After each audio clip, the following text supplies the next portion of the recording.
जय हिंद दर्शकों, मैं हूं जितेंद्र दीक्षित। 4 पीएम महाराष्ट्र में आपका स्वागत है। दोस्तों, हाल के वक्त में महाराष्ट्र में मराठा आरक्षण का आंदोलन खासा चर्चा में रहा। खास करके बीते अगस्त से मराठा आंदोलनकारी मनोज जरंगे पाटिल अब तक 4 बार अनशन पर बैठ चुके हैं अपनी इस मांग को लेकर कि सरकारी नौकरियों और शिक्षा में मराठाओं को आरक्षण देना चाहिए। अब सरकार ने बीती 20 तारीख को एक विशेष सत्र बुलाया विधानसभा का और बिल भी पास कर दिया कि मराठाओं को 10% अलग से आरक्षण मिलेगा।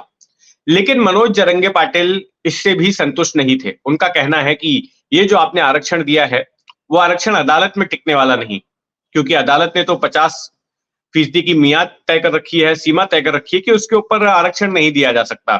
तो कल को कोई अगर चैलेंज करेगा अदालत में तो ये फैसला रद्द हो जाएगा। तो ऐसे में मनोज जरंगे पाटिल की मांग है कि मराठाओं को ओबीसी कोटे के तहत आरक्षण दिया जाना चाहिए।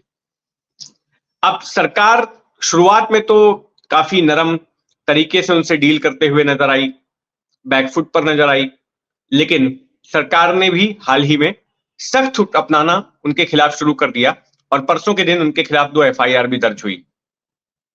अब यहां पर कई लोग याद कर रहे हैं महाराष्ट्र के सियासी गलियारों में पाटीदार आंदोलन को और पाटीदार आंदोलन के उस चेहरे को जो कि किसी वक्त में बीजेपी विरोधी किया हुआ करता था और आज बीजेपी का ही एक विधायक है।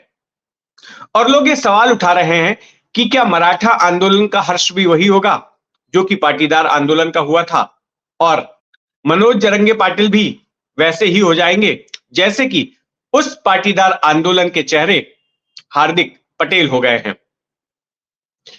देखिए, पाटीदार आंदोलन अगर आपको याद होगा कि 2015 में यह आंदोलन काफी गर्म हुआ था और पाटीदार समुदाय की ओर से यह मांग की गई थी आंदोलनकारियों की ओर से कि ओबीसी कोटे के तहत उनको भी आरक्षण दिया जाए। कई सारी समानताएं हैं मराठा आंदोलन में और पाटीदार आंदोलन में।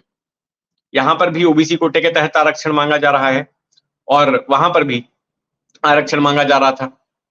अच्छा, यहां पर भी मराठा समुदाय जो है सियासी तौर पर काफी अहमियत रखता है वोट के लिहाज से। गुजरात में वही स्थिति है, पाटीदार समुदाय भी उतना ही मजबूत है। यहां पर भी मनोज जरंगे पाटिल को इस मराठा आरक्षण के पहले कोई नहीं जानता था। वहां पर भी हार्दिक पटेल को पाटीदार आंदोलन के पहले कोई नहीं जानता था। जैसे यहां पर मराठा क्रांति मोर्चा बनाया गया, वैसे ही गुजरात में पाटीदार अमानत आंदोलन शुरू किया गया। अमानत का मतलब आरक्षण होता है गुजराती में। और फिर हार्दिक पटेल के साथ क्या हुआ? हार्दिक पटेल ने जब अपना आंदोलन शुरू किया तो जगह जगह पर हिंसा हुई। पहले ये आंदोलन की शुरुआत अहमदाबाद में हुई, सबसे बड़ी हिंसक घटना अहमदाबाद में हुई और उसके बाद में राज्य के अलग अलग इलाकों में हिंसा शुरू हो गई। वैसे ही महाराष्ट्र में भी हुआ।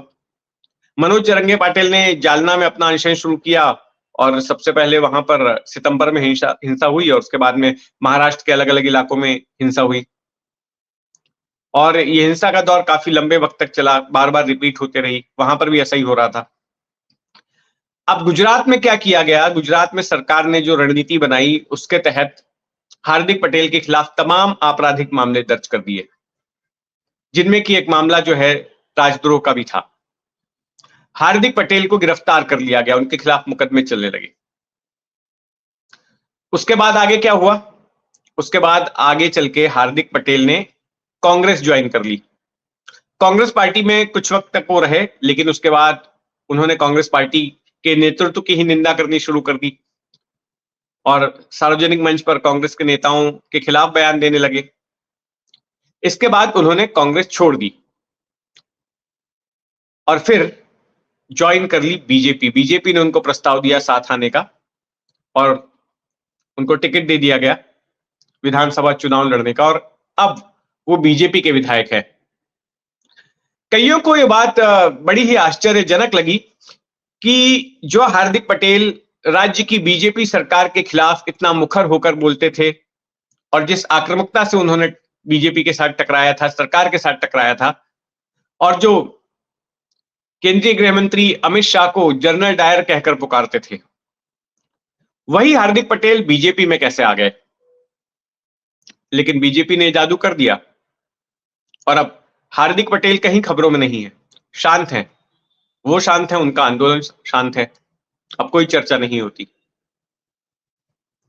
तो सवाल ये उठाया जा रहा है कि क्या उसी पैटर्न पर महाराष्ट्र में मनोज जरंगे पाटिल से भी यहां की बीजेपी सरकार डील करेगी? यहां भी जो एकनाथ शिंदे की सरकार है महायुति वाली, उसमें गृह मंत्रालय बीजेपी के पास ही है। तो अब तक तो ये हो रहा था कि बड़े ही नरम तरीके से मनोज जरंगे पाटिल से पेश आया जा रहा था।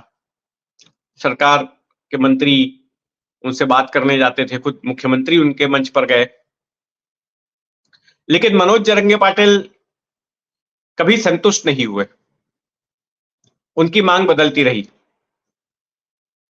और अभी हाल ही में उन्होंने घोषणा की कि फिर से राज्यव्यापी जो है रास्ता रोको किया जाएगा, आंदोलन किया जाएगा। हालांकि मामला बॉम्बे हाईकोर्ट में चला गया और बॉम्बे हाईकोर्ट की तरफ से फटकार भी लगाई गई।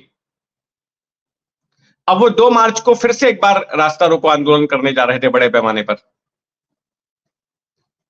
लेकिन इस बीच में हुआ ये कि मनोज जरंगे पाटिल के खिलाफ सरकार के रुख भी खड़े हो गए। एक तो खुद मनोज जरंगे पाटिल की अपनी टीम में फूट पड़ गई। उनके जो खासम खास लोग थे, अब वही उनके खिलाफ बोलने लगे। उनके बर्ताव पर सवाल उठाने लगे कि ये गुप्त कमरे में मीटिंग क्यों करते हैं? राजनेताओं के साथ में क्या इनकी कोई साठगांठ है? विपक्षी पार्टियों के साथ। और खुद सत्ताधारी पक्ष की ओर से भी आरोप लगाया जाने लगा कि मनोज जरंगे पाटिल जो है उद्धव ठाकरे और शरद पवार की दी हुई स्क्रिप्ट पढ़ रहे हैं। फिर अभी 4 दिनों पहले जब हिंसा हुई तो उसके बाद में आदेश दिया गया पुलिस को कि मनोज जरंगे पाटिल के खिलाफ एफआईआर दर्ज की जाए और 2 मामलों में उनके खिलाफ एफआईआर दर्ज हो गई। पहले सरकार इस तरह से नहीं सोचती थी। वहीं दूसरी तरफ अगर हार्दिक वाले पैटर्न को ही देखें तो मनोज जरंगे पाटिल को भी एक तरह से राजनीति में उतारने की कोशिश हो रही है। महाविकास आघाड़ी का एक जो घटक दल है वंचित बहुजन आघाड़ी, उसने कहा है कि महाविकास आघाड़ी के कॉमन कैंडिडेट के तौर पर मनोज जरंगे पाटिल को उतारना चाहिए, जैसे गुजरात में कांग्रेस ने उतारा था हार्दिक पटेल को। तो अब देखना दिलचस्प होगा कि क्या मनोज जरंगे पाटिल के आंदोलन को भी उसी तरीके से शांत कराया जाता है जिस तरीके से गुजरात में हार्दिक पटेल को शांत कराया गया था, और मराठा आरक्षण के आंदोलन का आगे क्या होता है। तो जो कुछ भी होगा उस पर हमारी नजर बनी रहेगी। आप भी अपनी नजर बनाए रखें 4 PM महाराष्ट्र पर, और अगर आपने अब तक इस चैनल को सब्सक्राइब नहीं किया है तो सब्सक्राइब कर लें। जय हिंद।